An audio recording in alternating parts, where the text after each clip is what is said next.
Hello, what's up? Welcome back to my channel. Hope you're having an amazing day. So today's video, I was thinking obviously I'm going to continue doing the vlogs and the New York content and the college content because I love doing that, but I also thought it would be fun this year in 2022 to add more book content to my YouTube channel because it seems like everyone really likes the book content, like the book rec videos, the book recs that I post on my Instagram and my Instagram stories and on TikTok. So we're adding more book content to the YouTube channel. I thought it would be fun each month to do like books I read in insert month here. So this is books I read in January, and let me tell you, in January I read a lot of books because I got bored. Anyway, let's get started with the books I read. Some of them I don't have the physical copy, so I'll just put the picture of the cover. Make sure to look up the age ratings and the trigger warnings before you read any of these books. The first series that I read according to my book log on Notion. I read this entire trilogy in 5 days, and I gave all 3 of the books in the trilogy 5 stars, and that is the Arc of the Scythe series. The first book is Scythe, the second book is Thunderhead, and the third book is The Toll. This is a YA dystopian book. I haven't read an actual YA dystopian book in the longest time, but this series was so good. So basically the plot is it takes place in the near future and humanity has conquered death. So the way they deal with not having overpopulation is there are these people that are appointed to be scythes who basically just kill people randomly. That kind of sounds bad, but it's really interesting. As I've mentioned before in my previous book videos, I'm not the best at summarizing things, but it's okay. It was really good. The plot was so fast paced and the characters are really good, and there were plot twists that had me gasping and staying up until 3 in the morning so I could finish reading the series. So if you're looking for something that's a little bit more plot based rather than character development, I would definitely recommend this series. The next trilogy I read was a YA sci-fi trilogy, and that was the Aurora Cycle series. I think that's what it's called. First book is Aurora Rising, the second book is Aurora Burning, and the third book is Aurora's End, which just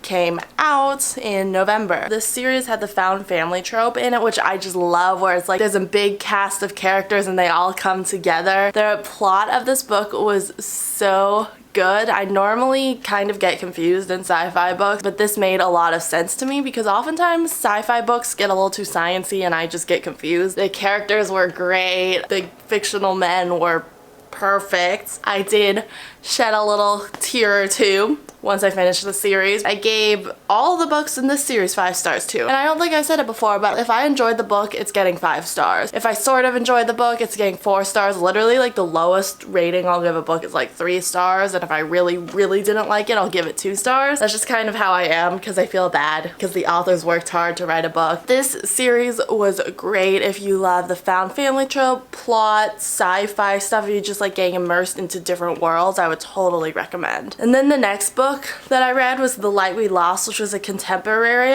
book, kind of a romance novel. I actually made a dedicated post on Instagram to this book because it was so good. It starts out, this is not a spoiler too, by the way, so I'm not spoiling it. It starts out the day of 9/11, and it's these 2 people. I feel like one of them names is Gabe and someone else. Doesn't matter what their names are. But anyway, it's this woman and this guy, and they meet as seniors in New York City, and it basically talks about how their lives connect and fall apart and connect again and fall back apart within 10 years. It's just a really cool book. It covers obviously there's romance, but it's not a romance novel. There's grief, there's love, there's loss, it's just it's so good. I love the writing style too. And they're also short chapters, which is my favorite thing because I don't like books with really long chapters. And then the next 3 books I read were romance novels because to make up for the lack of that in my life right now. The next 3 books that I read were Hideaway, Kill Switch, and Conclave, all by Penelope Douglas. The first book in the series is Corrupt, which I read back in December. So I don't even know how to explain this series. I think there's 4 books in this series, and then there's 2 novellas. There's 4 main female protagonists and then 4 main male protagonists, and then each book deals with a different male and female combination. It takes place in this kind of smaller town, and there's a lot of romance, there's a lot of drama. Yeah, it's just, honestly, just look up the plot of this. It's so hard to explain, probably because there's not exactly a lot of plot. There's just a lot of interactions and fun stuff. The next book I read was a YA thriller. is A Good Girl's Guide to Murder. This is a trilogy and I've only read the first one so far, but I have the other two on my to be read list. This book was so fast paced. I read it in one sitting because, as I said earlier, I didn't have anything else to do over winter break, so I'm just gonna fill the void by reading. But this book, for the protagonist's capstone project for her senior year in high school, she decides to investigate a murder that happened in their small town that wasn't a murder, that was a murder. If you like detective stories and fast-paced books, this would be so good. I did not see the plot twists coming. I mean, honestly, I don't intentionally try to solve the like mysteries or whatever as I'm reading because I think that kind of ruins the fun, but I didn't expect the plot twists to come when they came. And the next book, now I actually can hold up the physical copies, which I much prefer doing versus just like talking about the book.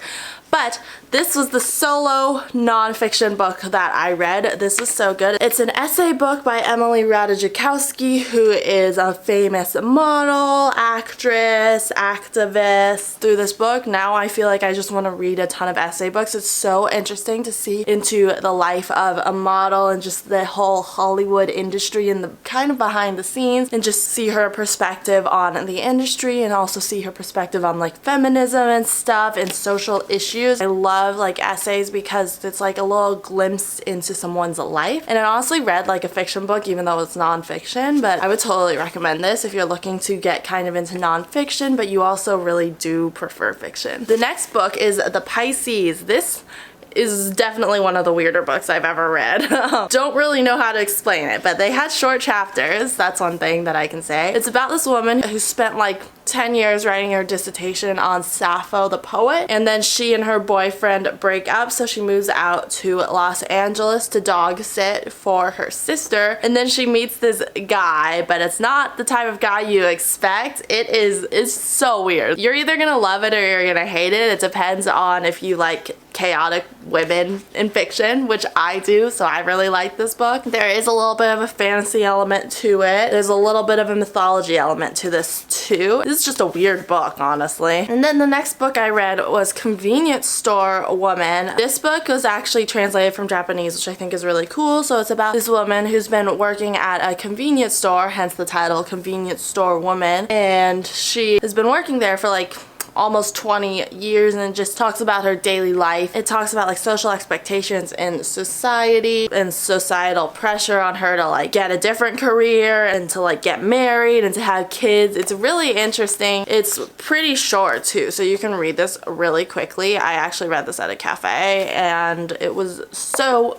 good. Finally, It Ends With Us by Colleen Hoover. I finally read this. I read this in a day. This book is totally worth the hype. You've probably seen it at least somewhere on social media and you may have been like, is it worth it to read it? Let me tell you right now, it is worth it to read it. You have to read this right now. Definitely look up the trigger warnings for this book. Colleen Hoover is one of my favorite authors. First of all, this book, some of the pages were like stuck together, so I had to manually like unstick them. But this book, Lily, she's just graduated from college and she meets this neurosurgeon named Ryle Kincaid, and they just hit it off immediately, and it talks about their love and stuff, but then as things start going downhill, and it flashes back to her past with her first love, Atlas Corrigan.